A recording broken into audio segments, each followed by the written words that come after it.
हिंदी में यूपीएससी की तैयारी से संबंधित प्रोग्राम्स को देखने के लिए सब्सक्राइब करें study IQIAS Hindi. Hello students, आज हम बात करने वाले हैं एक बहुत महत्वपूर्ण मुद्दे की, जो कि शुरू होता है म्यांमार से और इसके प्रभाव आप बांग्लादेश और भारत दोनों पर देखते हैं। रोहिंग्या मुसलमान जो वास्तव में म्यांमार के रखीन प्रांत के मूल रूप से व्यापक तौर पर निवासी रहे हैं, उन्हें और उनके बीच में जो विवाद चल रहा है वो अराकान आर्मी का है। नई खबर ये है कि रोहिंग्या मुसलमानों में भी कुछ उग्रवादी गुट बने हैं और इन गुटों ने संघर्ष प्रारंभ कर दिया है म्यांमार की जनता सरकार के साथ मिलकर अराकान आर्मी के खिलाफ। अराकान आर्मी वो वहाँ डोमिनेंट फोर्स है जो इस रखाइन प्रांत पर इस समय डोमिनेट कर रही है, और इसके बढ़ते हुए प्रभाव के कारण ही जुंता सरकार ने इनके प्रभाव को कम करने के लिए जो म्यांमार के विद्रोही गुट हैं उनके साथ समझौता किया है।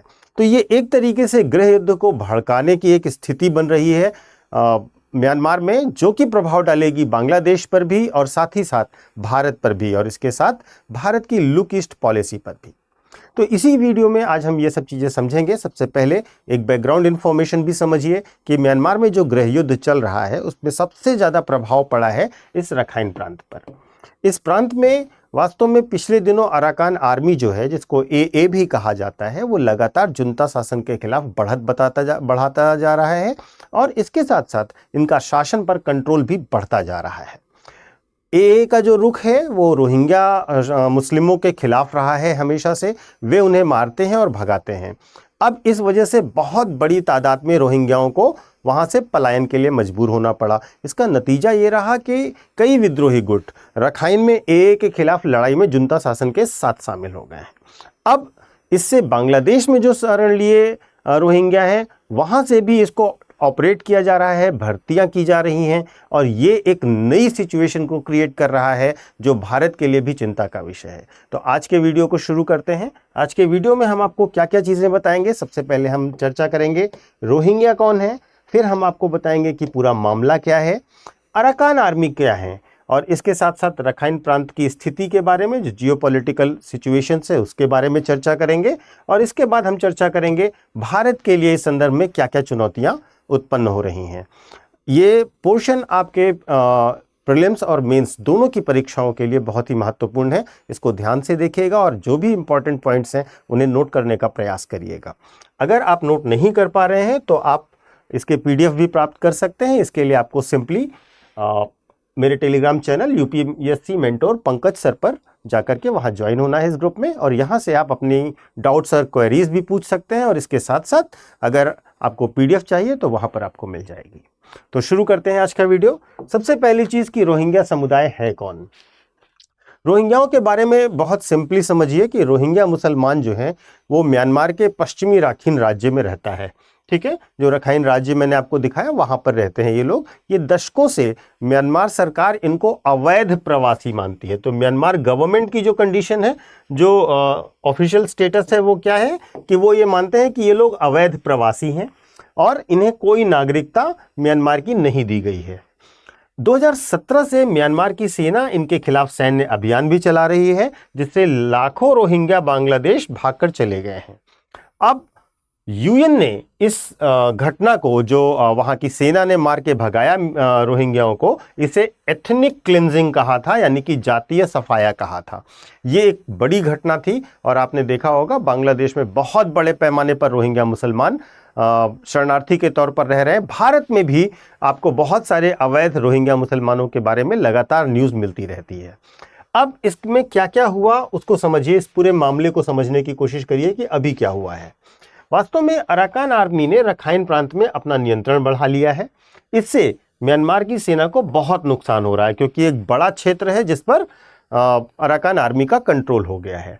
अब क्या हुआ, अब अराकान रोहिंग्या सैल्वेशन आर्मी नाम से एक दल बनाया गया, एक समूह बनाया गया, उग्रवादी कट्टरपंथी समूह है ये, जो कि रोहिंग्याओं का है। ठीक है, ये किन लोगों का है, ये रोहिंग्या लोगों का है, और इन्होंने म्यांमार के सेना के साथ एक अस्थायी गठबंधन में शामिल हुआ है। देखिए, जो ये अब स्थिति बन रही है, तो ASRA और म्यांमार सेना मिल करके लड़ाई लड़ रही है अराकान आर्मी के खिलाफ। तो एक नया स्थिति बन रही है। वास्तव में जो स्थितियां हुई थीं उस पर इंटरनेशनल क्राइसिस ग्रुप की एक रिपोर्ट आई है जो कहती है कि रोहिंग्या विद्रोही समूहों ने रखाइन के लिए लड़ाई पर ध्यान केंद्रित करने के लिए बांग्लादेश की शरणार्थी शिविरों को नियंत्रित करने के लिए चल रहे वर्षों के युद्ध को रोक दिया है और अब वो जुंता गुट के सैनिकों के साथ मिल करके एए के खिलाफ लड़ना शुरू कर चुके हैं। ये एक बहुत इंपॉर्टेंट रिपोर्ट है। ये रिपोर्ट है इंटरनेशनल क्राइसिस ग्रुप की और इसी रिपोर्ट के बेस पर मैं आपको ये पूरा इंफॉर्मेशन दे रहा हूं।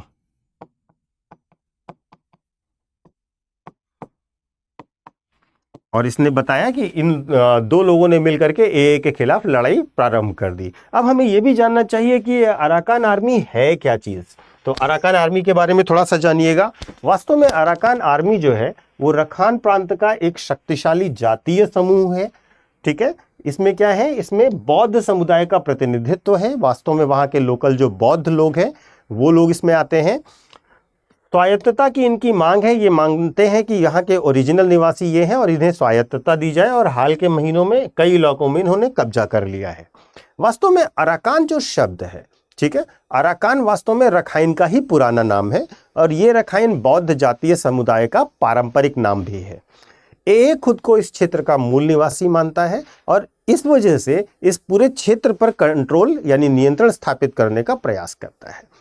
धीरे धीरे इन्होंने काफ़ी बड़ी स्थिति में काफ़ी बड़े क्षेत्र में अपना कंट्रोल बना लिया है और इनकी जो पकड़ है वो बांग्लादेश सीमा के पास बहुत मजबूत है।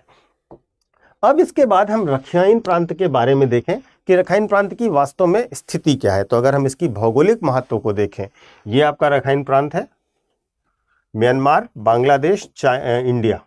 ठीक है, अब देखिए ये भारत और चीन की सीमा के आसपास है। बंगाल की खाड़ी का तटीय क्षेत्र भी है और प्राकृतिक गैस का बहुत बड़ा भंडार भी है। इसके साथ अगर आप देखें म्यांमार की स्थिति, रखाइन के साथ म्यांमार की स्थिति को भी कंपेयर करते चले तो देखेंगे म्यांमार में पहले से ही संकट चल रहा है। 2021 में यहाँ पर सैन्य तख्ता पलट हो चुका है, सेना का शासन है जिसे जुंता शासन कहा जाता है और इसमें देश भर के विद्रोही गुटों का प्रभाव लगातार बढ़ता जा रहा है।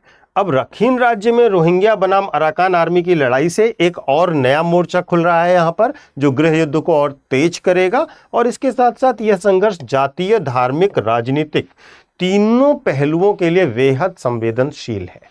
ठीक है, तो चूंकि इनका मामला धर्म से भी जुड़ता है, ये मुस्लिम बनाम बौद्ध से भी हो रहा है, ओरिजिनल निवासी बनाम बाहरी से भी हो रहा है, तो ये एक बड़ा ही कॉम्प्लिकेटेड मुद्दा है। जातीय, समुदायवादी और जो धार्मिक मुद्दे हैं उससे जो युद्ध होते हैं वे और संवेदनशील हो जाया करते हैं।